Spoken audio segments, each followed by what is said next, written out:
മന്ത്രിയായപ്പോൾ ഏറ്റവും അവസാനം കേരളം ചർച്ച ചെയ്തത് ശ്രീമാൻ സണ്ണി ജോസഫിന്റെ വിഷയമായിരുന്നു. ശ്രീമാൻ സണ്ണി ജോസഫിന്റെ ഭാര്യ സഹോദരനെ അദ്ദേഹത്തിന്റെ സെക്രട്ടറി ആക്കാൻ വേണ്ടിയിട്ട് തീരുമാനിച്ചു. അദ്ദേഹം തന്നെ അഡീഷണൽ പ്രൈവറ്റ് സെക്രട്ടറി ആവണം എന്നുള്ള തീരുമാനമെടുത്തു. അപ്പൊ പറഞ്ഞത് എന്തായിരുന്നു? പല മന്ത്രിമാരുടെ വകുപ്പുകൾക്കകത്തും നമ്മളത് കേരള രാഷ്ട്രീയം ചർച്ച ചെയ്തു. നമുക്ക് മനസ്സിലാക്കാൻ സാധിച്ചത് അധികാരം കിട്ടുന്നത് വരെ സംസാരിക്കുന്ന കാര്യങ്ങൾ അധികാരത്തിൽ ഇരുന്ന് കഴിയുമ്പോൾ മാറ്റിപ്പിടിക്കുന്ന ഒരു കാഴ്ച ഈ കേരളത്തിൽ നമുക്ക് കാണാൻ വേണ്ടിയിട്ട് സാധിച്ചു എന്നുള്ള ഒരു ദയനീയമായിട്ടുള്ള ചിത്രം നമ്മുടെ എല്ലാവരുടെയും മുന്നിൽ നിൽക്കുകയാണ്. ഇന്ന് നമ്മൾ സന്തോഷകരമായിട്ടുള്ള മറ്റൊരു കാര്യം കണ്ടു. ആ കാര്യം എന്ന് പറയുന്നത് ഒരു വകുപ്പ് മന്ത്രി ശ്രീമാൻ ഷിബു ബേബി ജോൺ ഇന്ത്യയുടെ ഫിനാൻസ് മിനിസ്റ്ററുമായിട്ട് ചർച്ച നടത്തുന്ന ഒരു ഫോട്ടോ പുറത്തു വന്നു. ആ ചർച്ചയ്ക്ക് ശേഷം പുറത്തിറങ്ങുമ്പോഴും അതുപോലെ തന്നെ അകത്തിരിക്കുമ്പോഴും ഒക്കെ അദ്ദേഹത്തിന്റെ മുഖത്ത് ഒരു ആത്മവിശ്വാസം നമുക്ക് കാണാൻ സാധിക്കുമായിരുന്നു. അത് മറ്റൊന്നും കൊണ്ടല്ല, അതായത് ഫിനാൻസ് മിനിസ്റ്റർ അല്ലെങ്കിൽ നരേന്ദ്രമോദി ഗവൺമെന്റിൽ ധനകാര്യം കൈകാര്യം ചെയ്യുന്ന ഒരു വ്യക്തി ഈ കേരളത്തിലെ നമ്മുടെ ഗവൺമെന്റിനോട്, നമ്മുടെ സർക്കാരിനോട് ഒരു അലംഭാവവുമില്ലാതെ കേരളത്തിന് ആവശ്യമായിട്ടുള്ള സംവിധാനങ്ങൾ ഒരുക്കി കൊടുക്കും എന്നുള്ള ശുഭപ്രതീക്ഷ ആ മന്ത്രിയുടെ മുഖത്ത് നേളിക്കുന്നത് ഞാനും നിങ്ങളും കണ്ടു. എന്തായാലും ഇടതുപക്ഷ ജനാധിപത്യ മുന്നണിയുടെ മന്ത്രിമാർ ചെയ്യുന്നത് പോലെ അവിടെ മറ്റൊന്നും ഇവിടെ മറ്റൊന്നും എന്നുള്ള രീതിയിൽ പറയാനുള്ള ഒരു ആത്മധൈര്യം, ആ ആത്മധൈര്യത്തിന്റെ കുറവ്. കാരണം അവരുടെ സിദ്ധാന്തം എന്ന് പറയുന്നത് അവർ ഗീബൽസിയൻ സിദ്ധാന്തം പ്രാവർത്തികമാക്കുന്ന ആളുകളാണ്. നുണ പറഞ്ഞ് അവരങ്ങനെ അതിനെ ശരിയാക്കും. ഒരു 10 തവണ പറയുമ്പോൾ ഒരേ അങ്ങാടിയിൽ 10 തവണ നമ്മളൊരു കാര്യം ചർച്ച ചെയ്യുമ്പോൾ നുണ പറഞ്ഞാൽ പോലും അത് ശരിയായിട്ട് ജനങ്ങൾ, ചില ആളുകളെങ്കിലും വിശ്വസിക്കും എന്ന് പറയുന്നത് പോലെ ഇടതുപക്ഷ ജനാധിപത്യ മുന്നണിയുടെ ഗീബൽസിയൻ സിദ്ധാന്തത്തെ അത് ഇങ്ങനെ തുടങ്ങാൻ പോകുന്നതേ ഉള്ളൂ. കാരണം എന്താണ്? 50 ദിവസമേ ആയിട്ടുള്ളൂ. അപ്പൊ ഷിബു ബേബി ജോണിന്റെ ഫോട്ടോ നമ്മൾ കണ്ടു. മറ്റൊരാൾ അനൂപ് ജേക്കബ് എറണാകുളത്ത് നിന്ന് പ്രഹ്ലാദ് ജോഷി സാറിനെ കാണാൻ പോയി.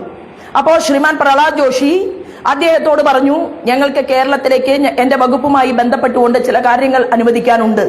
ചെന്നിരുന്ന് 1 മണിക്കൂർ കഴിയുമ്പോഴേക്കും പ്രഹ്ലാദ് ജോഷി അദ്ദേഹം കൊടുത്ത പേപ്പറിൽ, അതായത് അദ്ദേഹം കൊടുത്ത നിവേദനത്തിൽ അനുഭാവപൂർണമായിട്ട് ഒപ്പുവെച്ചുകൊണ്ട് പറഞ്ഞു, ഞാൻ കോടികൾ കേരളത്തിലേക്ക് അനുവദിച്ചിട്ടുണ്ട്, അത് 2-3 ദിവസത്തിനുള്ളിൽ അത് പ്രാവർത്തികമാക്കും, ഉടൻ ഇതിന്റെ ബാക്കി കൂടി അനുവദിക്കാൻ ഞാൻ തയ്യാറാണ് എന്നുള്ള ആ പ്രഹ്ലാദ് ജോഷിയുടെ വാക്കുകളെ കണ്ടുകൊണ്ടാണ് ഞാനും നിങ്ങളും ഒക്കെ ഇന്നത്തെ ദിവസം പത്രത്തിലൂടെ നമ്മുടെ കണ്ണുകൾ മുന്നോട്ട് കൊണ്ടുപോയത്, അല്ലെങ്കിൽ നമ്മളുടെ ഹൃദയം പത്രത്താളുകളിൽ നമ്മൾ വായിച്ചെടുത്തത്. അങ്ങനെയുള്ള ചില നല്ല കാര്യങ്ങളാണ്. അപ്പൊ നമ്മളെ സംബന്ധിച്ച് ഇവര് പറഞ്ഞു, കേരളത്തിൽ ആകമാനം സാമ്പത്തികമായിട്ടുള്ള വലിയ പ്രതിസന്ധിയുണ്ട് എന്ന് പറയുകയുണ്ടായി. ധവളപത്രം പുറപ്പെടുവിക്കുകയുണ്ടായി. ആ ധവളപത്രം പുറപ്പെടുവിച്ചുകൊണ്ട് പറഞ്ഞത്, ഇടതുപക്ഷ ജനാധിപത്യ മുന്നണി കഴിഞ്ഞ 10 വർഷക്കാലം ഭരിച്ച് ആകെ കടബാധ്യതയിൽ കേരളത്തെ എത്തിച്ചിരിക്കുകയാണ്. അതുകൊണ്ട് ഇപ്പോ കേരളത്തിന്റെ സ്ഥിതി എന്ന് പറയുന്നത് വളരെ വലിയ അപകടകരമായ സാഹചര്യത്തിലാണ് എന്ന് കേരളത്തിന്റെ മുഖ്യമന്ത്രി മനോഹരമായിട്ടുള്ള സ്റ്റൈലിൽ കേരളത്തിലെ ജനങ്ങളോട് സംസാരിക്കുന്നത് ഞാനും നിങ്ങളും കേട്ടു. എന്നാൽ ഒരു 20 കൊല്ലത്തിന്റെ മുന്നത്തെ നമുക്കൊരു ചരിത്രം പരിശോധിക്കാം. അതായത് ഏതാണ്ട് 1990കളിൽ 91 മുതൽ 96 വരെ കേരളം ഭരിച്ചത് UDF ആണ്. 96 മുതൽ 2001 വരെയുള്ള അടുത്ത 5 വർഷക്കാലം ഈ കേരളത്തിന്റെ ഭരണകൂടത്തിന് നേതൃത്വം നൽകിയത് LDF ആണ്. 2001 മുതൽ 2006 വരെ കേരളത്തിന്റെ ഭരണത്തിന് നേതൃത്വം നൽകിയത് വീണ്ടും UDF ആണ്. 2006 മുതൽ 2011 വരെ വീണ്ടും കേരളത്തിന്റെ ഭരണത്തിന് നേതൃത്വം നൽകിയത് LDF ആണ്. 2011 മുതൽ 2016 വരെ വീണ്ടും UDF ആണ് ഭരണത്തിന് നേതൃത്വം നൽകിയത്. 2016 മുതൽ 2026 വരെ 10 വർഷക്കാലം ഇടതുപക്ഷം ഭരണത്തിന് നേതൃത്വം നൽകി. എന്നാൽ BD സതീശനെ പോലെയുള്ള കഴിഞ്ഞകാല കേരളത്തിന്റെ പ്രതിപക്ഷ നേതാവ്, ഇന്നത്തെ കേരളത്തിന്റെ മുഖ്യമന്ത്രി കരുതിയത് കേരളത്തിലെ ജനങ്ങൾ ഇതൊക്കെ മറന്നു എന്നാണ്. എന്താണ് ഇവിടെ ഈ കേരളത്തിൽ സാമ്പത്തിക പ്രതിസന്ധി ഉണ്ടെങ്കിൽ അതിന്റെ ഉത്തരവാദി ആരാണ്? സാമ്പത്തിക പ്രതിസന്ധി കേരളത്തിൽ ഉണ്ടാക്കിയതിന്റെ ഇന്നലെയിലെ ഉത്തരവാദി അത് ഇടതുപക്ഷ ജനാധിപത്യ മുന്നണിയാണെങ്കിൽ അതിന്റെ മുൻപത്തെ ഉത്തരവാദി നിങ്ങളാണ്. അതിന് മുൻപത്തെ ഉത്തരവാദി LDF ആണ്. അതിന് മുൻപത്തെ ഉത്തരവാദി UDF ആണ്. അപ്പൊ LDF-ഉം UDF-ഉം ഈ കേരളത്തെ മാറി മാറി ഭരിച്ച് ഇന്ന് കേരളം കടുത്ത സാമ്പത്തിക പ്രതിസന്ധിയിൽ എത്തി നിൽക്കുന്ന സമയത്ത് കടം വർദ്ധിക്കുന്നതിന്റെ കാരണത്തെക്കുറിച്ച് പോലും നമ്മൾ പരിശോധിക്കുമ്പോൾ എന്താണ് കാരണം? അതിനാണ് പരിഹാരം നിർദ്ദേശിക്കേണ്ടത് അല്ലെ? ആ കാരണം എന്തായിരുന്നു? കടം വർദ്ധിച്ചത് ദീർഘകാല സാമ്പത്തിക പരിഷ്കാരങ്ങൾ ഒഴിവാക്കി ഇവിടെ നടക്കുന്നത് ഉപഭോഗാധിഷ്ഠിത ചെലവുകൾക്ക് മുൻഗണന കൊടുത്തത് കൊണ്ടാണ്. ഞാൻ ഈ ശിബിരത്തിലേക്ക് വരുന്ന സമയത്ത് 2-3 സാമ്പത്തിക വിദഗ്ധന്മാരുമായിട്ട് സംസാരിച്ചു. കാരണം നമ്മളൊക്കെ രാഷ്ട്രീയക്കാരാണ്. നമ്മളിൽ പലരും മറ്റുള്ള ആളുകളുടെ കൂടുതൽ കഴിവിനെ മനസ്സിലാക്കിക്കൊണ്ടാണ് അവരുമായിട്ട് ചർച്ച ചെയ്തുകൊണ്ടാണ് ചില കാര്യങ്ങളൊക്കെ പൊതുസമൂഹത്തോട് പറയേണ്ടത് എന്ന് വിശ്വസിക്കുന്നവരുടെ കൂട്ടത്തിൽപ്പെട്ട ഒരാളാണ് ഞാൻ. അപ്പൊ അദ്ദേഹം പറഞ്ഞു, VD സതീശൻ ധവളപത്രമൊക്കെ ജനങ്ങളുടെ മുന്നിൽ വെച്ചിട്ടുണ്ട്. എന്നാൽ സാമ്പത്തികപരമായി എങ്ങനെ കേരളം മുന്നോട്ട് കൊണ്ടുപോകണം എന്നതിനെ കുറിച്ച് ഒരു ചർച്ചയും അതിനനുസൃതമായിട്ടുള്ള ഒരു പദ്ധതിയും പരിപാടിയും കേരളത്തിന്റെ ഭാഗത്തു നിന്ന് ഉണ്ടാകുന്നില്ല. അപ്പൊ അതിന് എനിക്ക് മനസ്സിലാക്കാൻ സാധിച്ചു. ഞാൻ കഴിഞ്ഞ ദിവസം ഡൽഹി മുഖ്യമന്ത്രിയെ കാണാൻ ഒരവസരം ഉണ്ടായി കുറച്ചു നാളുകൾക്ക് മുമ്പ്. അപ്പൊ ഡൽഹി മുഖ്യമന്ത്രി അവരുടെ ശ്രീമതി രേഖ അവരുടെ വീട്ടില് നമ്മൾ എത്തുമ്പോൾ രാവിലെ കാണുന്ന കാഴ്ച, 8 മണിക്കാണ് സമയം തന്നത് കാണാനായിട്ട്. രാവിലെ 8 മണിക്ക് ഡൽഹി മുഖ്യമന്ത്രിയുടെ വീട്ടിലെത്തുന്ന സമയത്ത് ആ മുഖ്യമന്ത്രിയുടെ വീടിന്റെ മുന്നില് ഒരു പന്തൽ കെട്ടിയിരിക്കുകയാണ്. നമ്മുടെ ഈ പന്തല് പോലെ ഒരു നീളത്തിൽ ഒരു പന്തൽ കെട്ടിയിരിക്കുകയാണ്. ആ പന്തലിന്റെ ഇടതുഭാഗത്തും ആ പന്തലിന്റെ വലതുഭാഗത്തും നിൽക്കുന്നത് ഡൽഹിയിലെ സാധാരണപ്പെട്ട മനുഷ്യരാണ്. ഡൽഹിയിലെ മുഖ്യമന്ത്രിയെ കണ്ട് പരാതി പറയാൻ വേണ്ടി ആഗ്രഹിക്കുന്ന ആളുകളാണ്. ഇടതുഭാഗത്ത് നിൽക്കുന്നത് ഞാനും അവരുടെ കൂട്ടത്തിലേക്കാണ് കടന്നു വന്നത്. അപ്പോൾ മഹിളാ മോർച്ചയിലൊക്കെ പ്രവർത്തിക്കുന്ന സമയത്ത് പരിചയമുള്ളത് കൊണ്ട് മാത്രവുമല്ല കേരളത്തിൽ നിന്ന് അകലെ നിന്ന് വന്ന ആളായതുകൊണ്ട് എനിക്ക് അവിടെ വരാൻ സാധിച്ചു. അപ്പൊ എന്നെ മുന്നിലേക്ക് വിളിച്ച സമയത്ത് എന്നോട് പറഞ്ഞു, ഇവിടെ ഇരുന്ന് കൂടുതൽ സമയം സംസാരിക്കാൻ പറ്റില്ല. കാരണം എന്റെ 8 മണി മുതൽ 1.5 മണിക്കൂർ സമയം ഞാൻ ചെലവഴിക്കുന്നത് ഈ നിൽക്കുന്ന ആളുകളുടെ പരാതി കേൾക്കാൻ വേണ്ടിയിട്ടാണ്. ആ നിൽക്കുന്ന ആളുകളുടെ പരാതി, ഇലക്ട്രിസിറ്റിയെ കുറിച്ച് ഒരു പരാതി ഒരാൾ പറഞ്ഞാൽ ആ പരാതി അപ്പൊ തന്നെ മുഖ്യമന്ത്രി വായിച്ച് പരിശോധിച്ച് ഇടതുഭാഗത്ത് നിൽക്കുന്ന ആ ഗവൺമെന്റ് ഉദ്യോഗസ്ഥനോട് ഈ പേപ്പർ കൊടുക്കുകയാണ്. തത്സമയം 24 മണിക്കൂറിനുള്ളിൽ പരിഹാരം നിർദ്ദേശിക്കാൻ സാധിക്കുന്ന കാര്യങ്ങൾക്ക് അത് പരിഹാരം നിർദ്ദേശിക്കുകയും ഒരറ്റം മുതൽ അടുത്ത അറ്റം വരെ ആ സംസ്ഥാനത്തിന്റെ വിവിധ മേഖലകളുടെ ചുക്കാൻ പിടിക്കുന്ന കാര്യപ്രാപ്തിയുള്ള ഇല്ലെങ്കിൽ കാര്യപ്രാപ്തി ഉണ്ടാക്കേണ്ട ഉദ്യോഗസ്ഥന്മാരെ നിരത്തിയിരുത്തിയിരിക്കുകയാണ് കസേരയിട്ടിട്ട്. അങ്ങനെയാണ് ഡൽഹിയുടെ ഭരണം മുന്നോട്ട് പോകുന്നത്. അപ്പൊ ഡൽഹിയുടെ ഭരണം അങ്ങനെ മുന്നോട്ട് പോകുമ്പോൾ ഡൽഹിയെ കുറിച്ച് ഞാൻ പറയാനുള്ള കാരണം എന്ന് പറയുന്നത്, ഡൽഹി സംസ്ഥാനം എന്ന് പറയുന്നത് നമ്മുടെ കേരളത്തിനേക്കാളും കുറഞ്ഞ വലിപ്പമുള്ള ഒരു സ്ഥലമാണ്. നമ്മളാണ് വലുത്. ഡൽഹി സ്റ്റേറ്റിനേക്കാൾ വലിപ്പം നമുക്കുണ്ട്. ഭൂവിസ്തൃതിയിൽ നമ്മൾ കുറച്ച് വലിപ്പം കൂടുതലുണ്ട്. കാർഷിക മേഖലയില് ഇൻഡെക്സ് നോക്കുമ്പോൾ അവിടെ പറയുന്നത് നമുക്കും പരിമിതമായിട്ടുള്ള വലിപ്പമേ കാർഷിക മേഖലയിൽ ഉള്ളൂ. ഡൽഹിക്കും അത് മാത്രമേ ഉള്ളൂ. വ്യവസായം നമുക്കും പരിമിതമാണ്, ഡൽഹി സ്റ്റേറ്റിനും പരിമിതമാണ്. മധ്യപ്രദേശിനെയോ ഗുജറാത്തിനെയോ എക്സാമ്പിൾ ചെയ്ത് പറയാൻ സാധിക്കാത്തത് കൊണ്ടാണ് ഞാൻ ഡൽഹിയുടെ ഉദാഹരണം പറയുന്നത്. അവിടെ സേവന മേഖല അത് പ്രധാന വരുമാനമാണ്. ഡൽഹിയിൽ സേവന മേഖല നമുക്കും പ്രധാന വരുമാനമാണ്. നമുക്ക് IT നമ്മുടെ കേരളത്തിൽ വളർന്നുകൊണ്ടിരിക്കുന്നുണ്ട്. ഡൽഹി IT വളർന്നുകൊണ്ടിരിക്കുകയാണ്. ടൂറിസം നമുക്ക് ശക്തമാക്കാൻ സാധിക്കും. അഡ്വഞ്ചർ ടൂറിസം ഉണ്ടാക്കാം, സ്പിരിച്വൽ ടൂറിസം ഉണ്ടാക്കാം. ഒരുപാട് കാര്യങ്ങൾ ടൂറിസത്തിന്റെ മേഖലയിൽ നമുക്ക് ചെയ്യാൻ സാധിക്കും. നമ്മൾ ഇപ്പൊ തന്നെ ആ ടൂറിസം മേഖലയിൽ നല്ല കാര്യങ്ങൾ നീക്കാൻ വേണ്ടിയിട്ടാണ് നമുക്കൊരു വകുപ്പ് മന്ത്രി ശ്രീമാൻ സുരേഷ് ഗോപിയെ തന്നിട്ടുള്ളത്. പക്ഷെ സുരേഷ് ഗോപി വന്ന് ടൂറിസം മേഖലയ്ക്കല്ല ഏതെങ്കിലും ഒരു പഞ്ചായത്തിന് വരെ ഒരാനുകൂല്യം പ്രഖ്യാപിച്ചപ്പോൾ അത് കഴിഞ്ഞ ഏതാണ്ട് അദ്ദേഹത്തിന്റെ കാലയളവ്, അദ്ദേഹം എന്ന് മന്ത്രിയായോ അതിന്റെ പിറ്റേ ദിവസം മുതൽ രാഷ്ട്രീയ തിമിരം ബാധിച്ച ആളുകൾ അദ്ദേഹത്തിന്റെ പദ്ധതിക്ക് അനുവദിച്ച പണം പോലും ചെലവഴിക്കാതെ ഇരിക്കുകയായിരുന്നു എന്നുള്ള യാഥാർത്ഥ്യം പുതുക്കാട് നിയോജക മണ്ഡലത്തിലെ എന്റെ സഹോദരി സഹോദരന്മാർക്ക് കൂടി അറിയാം എന്ന് ഞാൻ മനസ്സിലാക്കിയാണ്. അപ്പോൾ ടൂറിസം നമുക്ക് ശക്തിയാക്കാൻ സാധിക്കും. അതുപോലെ തന്നെ നികുതി വരുമാനം, ആ നികുതി വരുമാനത്തെ കുറിച്ച് പറഞ്ഞാൽ കേരളത്തിൽ അത്യാവശ്യമൊക്കെ നികുതി പിരിച്ചെടുക്കുന്നുണ്ട്, പക്ഷെ പൂർണ്ണമല്ല. ഡൽഹി നികുതി വരുമാനം നമ്മളെക്കാൾ കൂടുതൽ അവർ കാര്യക്ഷമതയോട് കൂടിയിട്ട് രേഖാജി വന്നതിന് ശേഷം അവരത് പിരിച്ചെടുക്കുന്നുണ്ട്. അപ്പോ എന്തുകൊണ്ടാണ് നമുക്ക് മുന്നോട്ട് പോകാൻ സാധിക്കാത്തത്? അതിന്റെ കാരണം എന്ന് പറയുന്നത് നിക്ഷേപ സൗഹൃദ സമീപനം നമ്മുടെ കേരളത്തിലില്ല. ആന്തൂരിൽ ഒരു സാജൻ വന്ന് തന്റെ ജീവിതത്തിൽ ഉണ്ടാക്കിയ പണം മുഴുവൻ കൊണ്ടുവന്ന് കണ്ണൂരില് ഒരു ചെറിയ അദ്ദേഹത്തിന്റെ ജീവിതമാർഗത്തിന് ആവശ്യമായിട്ടുള്ള ഒരു സംരംഭം തുടങ്ങാൻ തീരുമാനിച്ചപ്പോ മാർക്സിസ്റ്റ് പാർട്ടിയുടെ സംസ്ഥാന സെക്രട്ടറി ഗോവിന്ദൻ മാഷയുടെ ഭാര്യ ശ്യാമള എന്ത് സമീപനമാണ് സ്വീകരിച്ചത് എന്നതിനെ കുറിച്ച് ഞാൻ പറയേണ്ട ആവശ്യമില്ല. ഇരിക്കുന്നത് മുഴുവൻ നേതാക്കന്മാരാണ്, നിങ്ങൾക്ക് എല്ലാവർക്കും അറിയാം.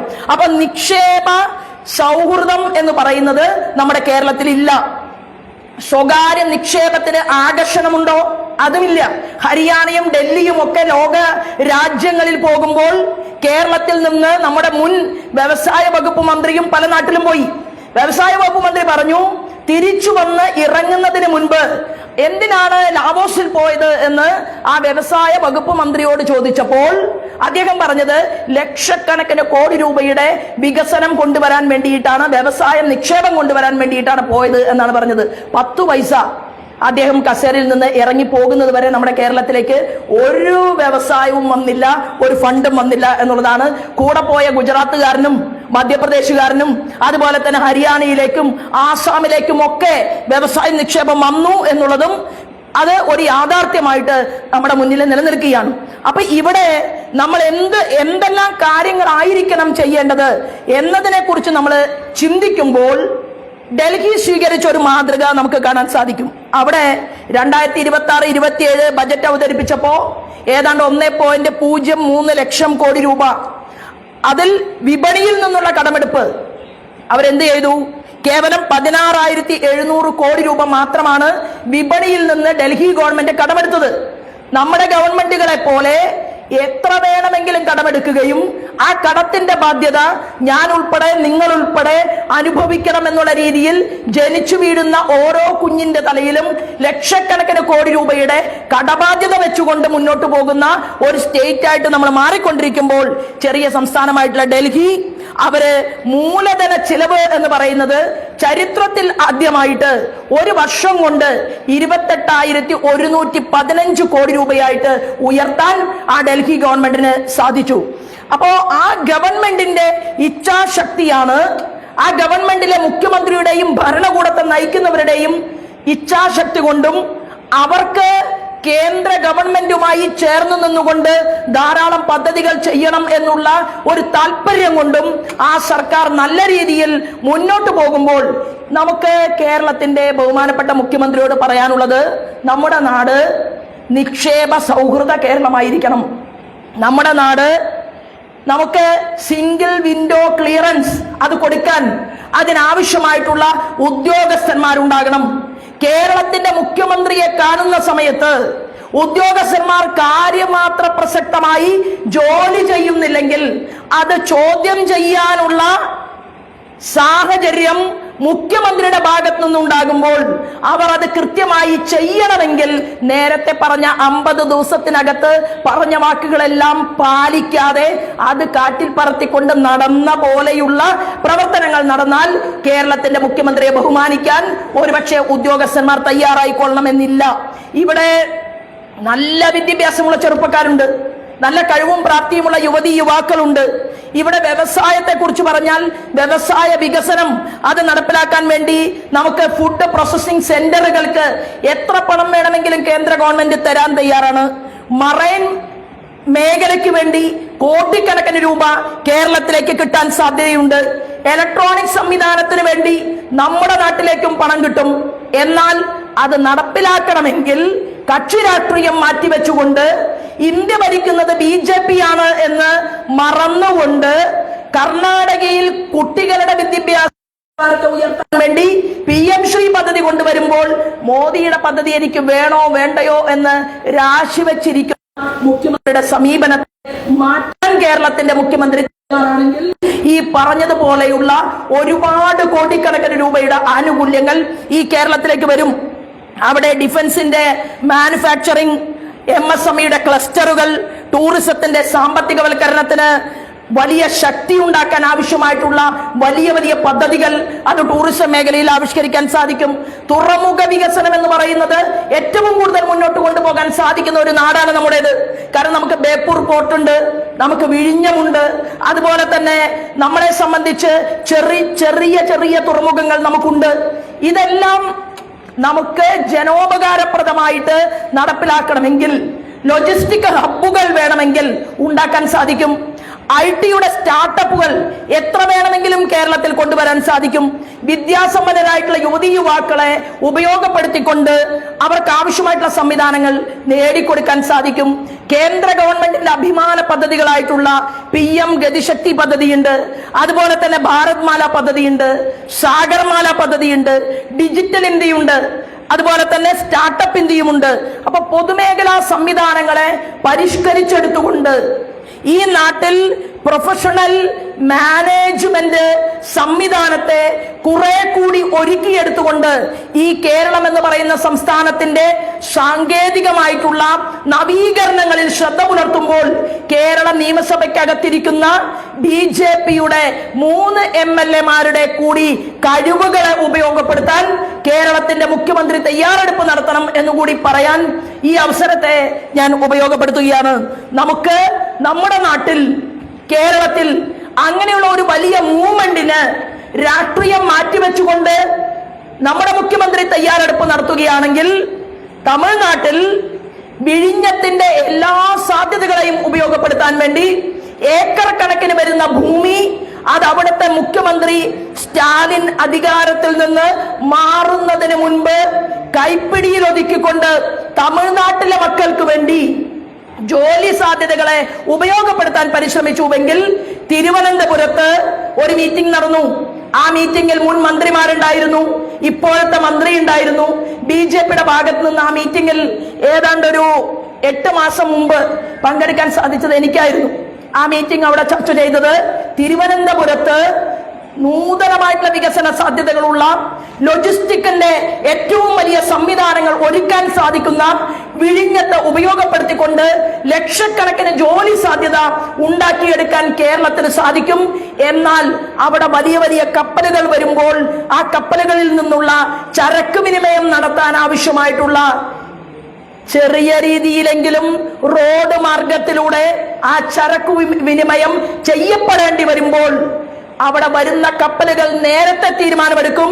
കേരളത്തിലെ റോഡുകൾ ഗഡ്കരി കോടികൾ കൊടുത്താലും ആ റോഡുകൾക്ക് പണം ഉടനെ കൊടുത്താലും ആ പണം വകമാറി ചിലവഴിച്ചുകൊണ്ട് റോഡുകൾ അങ്ങനെ വേണ്ട സമയത്ത് ഏറ്റവും വലിയ വേഗതയിൽ തയ്യാറാക്കി കൊടുക്കേണ്ട ബാധ്യതയുള്ള ഗവൺമെന്റ് മുഖം തിരിച്ചു നിൽക്കുന്നത് കൊണ്ട്, അതുപോലെ തന്നെ ലോജിസ്റ്റിക് കേന്ദ്രങ്ങൾക്കുള്ള സ്ഥലത്തിന്റെ പരിമിതി കേരളത്തിന് കുറവാണ് എന്ന് മനസ്സിലാക്കിക്കൊണ്ട് തമിഴ്നാട്ടിലെ മുഖ്യമന്ത്രി ആയിരക്കണക്കിന് ഏക്കർ വരുന്ന സ്ഥലം അവിടെ ഏറ്റെടുത്തുവെങ്കിൽ ഈ കേരളത്തിലെ തിരുവനന്തപുരത്തെ അവിടുത്തെ വ്യാപാരി വ്യവസായി സുഹൃത്തുക്കൾ ഒരുമിച്ച് ചേർന്നുകൊണ്ട് അവർ കണ്ടെത്തിയിട്ടുള്ള ഹെക്ടർ കണക്കിന് വരുന്ന ഭൂമി പോലും ഏറ്റെടുക്കാൻ മുഖ്യമന്ത്രി പിണറായിക്ക് സാധിച്ചിട്ടില്ലെങ്കിൽ, വാചക കസർത്തിലൂടെ മുന്നോട്ട് പോകാതെ കേരളത്തിന്റെ മുഖ്യമന്ത്രി അതിന് അതീവ ശ്രദ്ധ പുലർത്തുകയാണെങ്കിൽ തീർച്ചയായിട്ടും തമിഴ്നാട്ടുകാരന് കിട്ടുന്ന ജോലിയിൽ ഒരു 0.5%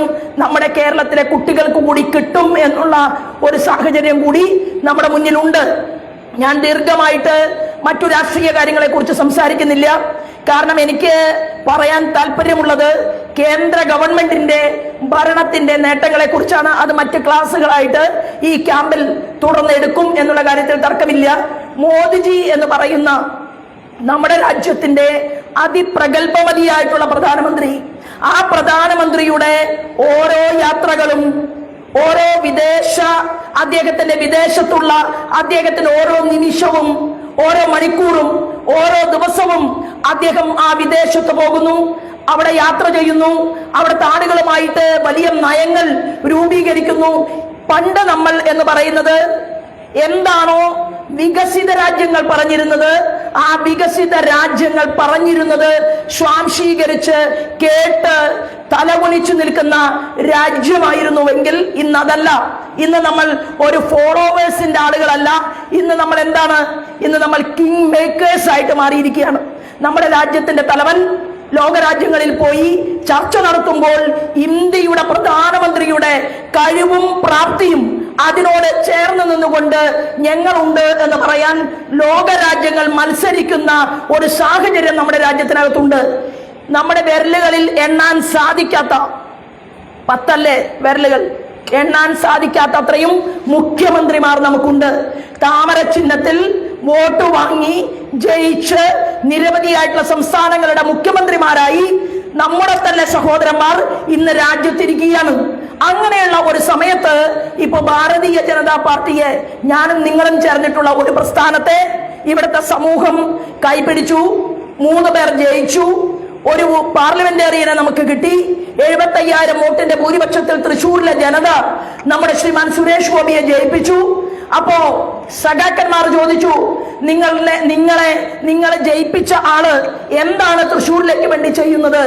അപ്പോ അദ്ദേഹം കൊണ്ടുവന്ന വികസന പദ്ധതികൾ അത് രാഷ്ട്രീയം നോക്കി മൂടി വെച്ചത് മാറ്റാൻ തീരുമാനമെടുത്താൽ തൃശ്ശൂരിലെ ജനതയ്ക്ക് ആവശ്യമായിട്ടുള്ള സംവിധാനങ്ങൾ കിട്ടും. അത് വിവിധ വകുപ്പുകളിൽ നിന്നും കിട്ടും എന്നുള്ള കാര്യത്തിൽ തർക്കമില്ല. നമ്മളിവിടെ ഒരുമിച്ചിരിക്കുന്നവരോടുള്ള എൻ്റെ അഭ്യർത്ഥന, നിങ്ങളിൽ കുറെ ആളുകൾ BJPയുടെ പുതുമുഖങ്ങളായിട്ടുള്ള അല്ലെങ്കിൽ 5 കൊല്ലം അല്ലെങ്കിൽ ഒരു 10 കൊല്ലമൊക്കെ ആയിട്ടുള്ള ആളുകൾ ഇവിടെ ഇരിക്കുന്നുണ്ട്. അപ്പോ എനിക്ക് തോന്നുന്നത് നമ്മൾ കാതലായിട്ടുള്ള ആളുകളും യുവതീ യുവാക്കളും ഒരുമിച്ച് ചേർന്നുകൊണ്ട് ഈ നിയോജക മണ്ഡലത്തെ എങ്ങനെ ജനോപകാരപ്രദമാക്കണം. ജനങ്ങൾ ഇവിടെ ഏതെങ്കിലും ഒരു പ്രവർത്തകനെ, മണ്ഡലത്തിന്റെ സെക്രട്ടറി ആവാം, പഞ്ചായത്തിന്റെ വെറും ഒരു തോൽക്കുമോ എന്നുള്ളതല്ല. തെരഞ്ഞെടുപ്പിൽ തോൽക്കുന്നതും ഞാൻ പറഞ്ഞതുപോലെ പരാജയങ്ങളിലൂടെ നമ്മൾ മുന്നോട്ട് പോവുകയും ആ പരാജയങ്ങൾക്ക് ശേഷം കാലം നിങ്ങളെ അതിശക്തമായി രൂപപ്പെടുത്തും.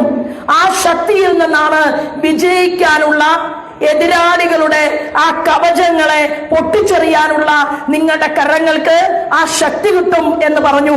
ആ വാക്കുകളെ ഉൾക്കൊണ്ടുകൊണ്ട് പുതുക്കാട് നിയോജകമണ്ഡലത്തിലെ MLA സ്വപ്നം കാണാൻ, തൃശൂർ ജില്ലയിൽ നമുക്ക് വലിയ മൂവ്മെന്റുകൾ ഉണ്ടാക്കാൻ, നിങ്ങളുടെ പഞ്ചായത്തിലെ എണ്ണം പറഞ്ഞ പൊളിറ്റീഷ്യനായി നിങ്ങൾ ഓരോരുത്തരും മാറാൻ, നിങ്ങളുടെ മണിക്കൂറുകൾ ഈ പ്രസ്ഥാനത്തിന് വേണ്ടി മാറ്റിവെക്കാനുള്ള ആവേശവും ആഗ്രഹവും ഞാൻ BJPയുടെ ഒരു പ്രവർത്തകനാണ് എന്ന് നെഞ്ചിൽ കൈവച്ചുകൊണ്ട് പറയുമ്പോൾ നമുക്ക് അഭിമാനിക്കാൻ സാധിക്കും. പരാജയപ്പെട്ടിട്ടും ഈ കുങ്കുമഹരിത പതാക പിടിച്ചുകൊണ്ട് വന്ദേ മാതരം ചൊല്ലിക്കൊണ്ട് ഞാൻ BJP ആണ് എന്ന് പറഞ്ഞ് ഇടത്തോട്ടും വലത്തോട്ടും സഞ്ചരിക്കാതെ നേർരേഖയിലൂടെ യാത്ര ചെയ്ത് സത്യസന്ധമായി ഈ പ്രസ്ഥാനത്തിന് വേണ്ടി പ്രവർത്തിക്കാനുള്ള നിങ്ങളുടെ ഓരോരുത്തരുടെയും കഴിവിന് മുൻപിൽ വിജയത്തിന്റെ വാതായനങ്ങൾ തുറക്കപ്പെടുമെന്നുള്ള കാര്യത്തിൽ ഒരു തർക്കവും വേണ്ട. അതിന് ഉതകുന്നതാകട്ടെ ഇന്നത്തെ ഈ നിയോജകമണ്ഡലത്തിന്റെ ശില്പശാല എന്ന് മാത്രം പറഞ്ഞുകൊണ്ട് അടുത്ത ക്ലാസ് എടുക്കാനുള്ള ആളെത്തിയിട്ടുണ്ട്. ആ ശില്പശാലയുടെ ഔപചാരികമായിട്ടുള്ള ഉദ്ഘാടനം നിർവഹിച്ചതായിട്ട് പറഞ്ഞ് ഞാൻ എൻ്റെ വാക്കുകൾ നിർത്തുന്നു. വന്ദേ മാതരം.